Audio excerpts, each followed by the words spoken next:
বন্যায় এক দুজন নয়, বীর সিং ও তার স্ত্রী কালীদেবী হারিয়েছেন ৩ সন্তান সহ পরিবারের ৬ জন, জীবিত কিংবা মৃত। পরিবারের সদস্যদের ফিরে পেতে তাই অপেক্ষা এ দম্পতির।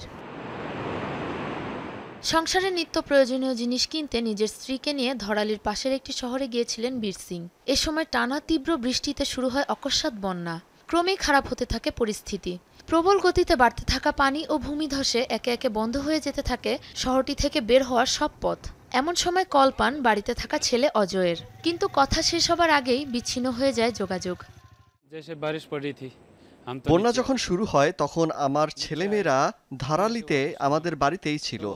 বন্যায় সব রাস্তা বন্ধ হয়ে গিয়েছিল। আমরা কোনো দিক দিয়ে বাড়ির পথ খুঁজে পাচ্ছিলাম না। ফোনে আমার ছেলে আমাকে বলছিল, বাবা আমরা বাঁচতে পারবো কিনা জানি না। এরপরই কল কেটে যায়। এরপর থেকে তার ফোন বন্ধ।